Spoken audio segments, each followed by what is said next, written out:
दोस्तों स्वागत है आप सबका आपके अपने चैनल फाइनेंशियल एडवाइजर सुमित में। आशा है आप सब अच्छे होंगे। मैं हूं आपके साथ सुमित सिसोदिया। तो बंधन बैंक के रिजल्ट्स आए हैं और उम्मीद से बहुत ही बेकार रिजल्ट बंधन बैंक ने पेश किए हैं। बंधन बैंक लगभग जब से लिस्ट हुआ है थोड़े समय तक उसने लेवल मेंटेन किया, लेकिन उसके बाद से वो गिरावट दिखाता जा रहा है। ऐसे में बंधन बैंक के जो ये रिजल्ट्स आए हैं उसकी कमर तोड़ने वाले प्रतीत हो सकते हैं। मार्केट बंद होने के बाद 4 बजे ये रिजल्ट्स आए तो सोचा आप लोगों के लिए एनालाइज कर दूं, क्योंकि कल ये मार्केट आवर्स में बहुत बड़ी गिरावट दिखा सकते हैं बंधन बैंक में।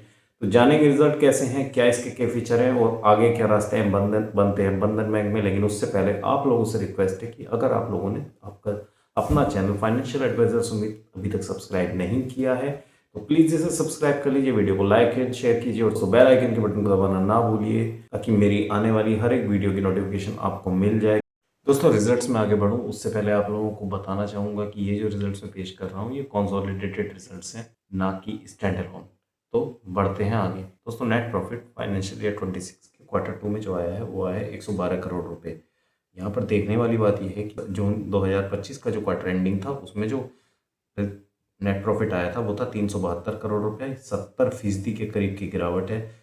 पिछले साल सेम Q2 में 937 करोड़ रुपए थे, यानी पिछले साल से कंपेयर करेंगे तो 88% की गिरावट आई है पिछले साल और अब के, यानी कि आप ईयर ऑन ईयर देखेंगे एंड Q2 में 70% की गिरावट है। NII net interest income 2589 crore रुपए है, पिछले पिछले क्वार्टर में 2757 करोड़ रुपए था।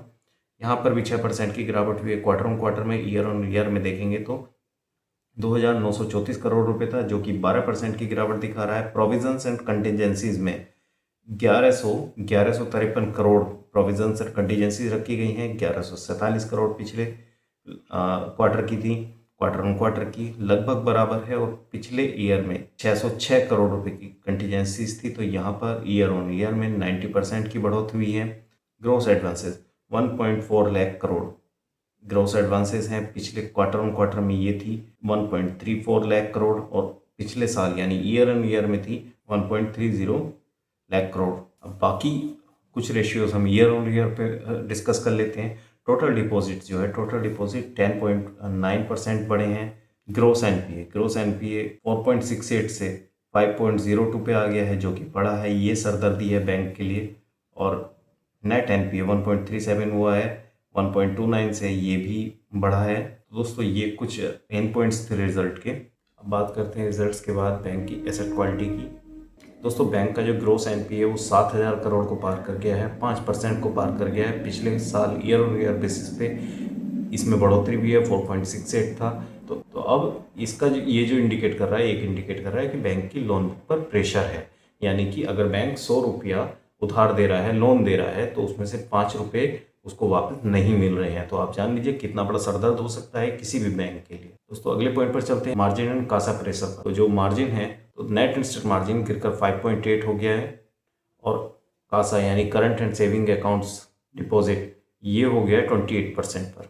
कासा का बढ़ने का मतलब ये है कि बैंक को जो पैसा उसके पास है उसके ज़्यादा इंटरेस्ट देना पड़ रहा है, यानी कि उसकी फंडिंग कॉस्ट बढ़ रही है, जो ओवरऑल बैंक के मार्जिन्स पर प्रेशर डाल रहा है। दोस्तों सवाल उठता है कि बंधन बैंक की स्थिति इतनी नाजुक हो कैसे गई। दोस्तों बंधन बैंक ने ना मेन स्ट्रीम बैंक होते हुए भी अपना जो स्ट्रक्चर है ना पिछले कुछ दिनों में चेंज किया और माइक्रो फाइनेंस यानी छोटे लोनों की तरफ वो ज़्यादा मुड़ा है और छोटे लोन डिफॉल्टर्स ज़्यादा होते हैं, ये एक बात है, बहुत ज़्यादा डिफॉल्ट्स होते हैं उसमें। इसके साथ ही लोन ग्रोथ बहुत बड़ी नहीं हुई है बंधन बैंक में, ये एक नेगेटिव पॉइंट गया है। इन सब ने मिला के बंधन बैंक को एक इल बैंकिंग सिस्टम के रूप में बदल दिया है। तो ऐसे में जो माइक्रो फाइनेंस सेक्टर है वो बहुत ज़्यादा एनपीए दे रहा है इसको, और दूसरा इसकी जो लोन बुक है वो रिटेलर्स के साथ में वो बहुत अच्छा नहीं कर रही है। बंधन बैंक के लिए उम्मीद क्या है दोस्तों, कल शेयर गिरने की पूरी उम्मीद है पहली चीज़ तो, लेकिन जो बैंक का मैनेजमेंट है उसने उम्मीद दिखाई है कि अगले 2 क्वार्टर्स में थोड़ी सी स्थिति सुधर सकती है। उन्होंने जो मेजर्स लिए हैं वो काम कर सकते हैं, जैसे कि उन्होंने प्रोविजंस बढ़ाए हैं। प्रोविजंस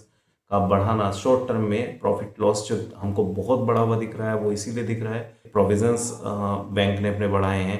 लगभग 1100 करोड़ रुपए के प्रोविजंस बैंक ने किए हैं, तो इसका मतलब है बैंक ने प्रॉफिट में से पैसा कट करके प्रोविजंस में रखा है कि आने वाली किसी भी आपात स्थिति से बैंक में निपटा जा सके। थोड़े समय के लिए शॉर्ट टर्म में हमको ये जरूर लग रहा है कि बंधन बैंक बहुत ज़्यादा प्रॉफिट उसका डिक्लाइन हुआ 88%। लेकिन आप ही सोचिए, अगर बंधन बैंक अपने प्रोविजंस यानी कि क्वार्टर ऑन ईयर पर अगर देखेंगे तो 600 कुछ करोड़ रुपया बंधन बैंक ने प्रोविजंस के लिए पिछले साल रखा था, अभी जो है 1100 प्लस करोड़ रखा है। तो ऐसे में अगर 500 करोड़ रुपया आप उसके रिजल्ट्स में जोड़ लेते तो इतनी बड़ी प्रॉफिट में गिरावट देखने को मिलने वाली थी नहीं।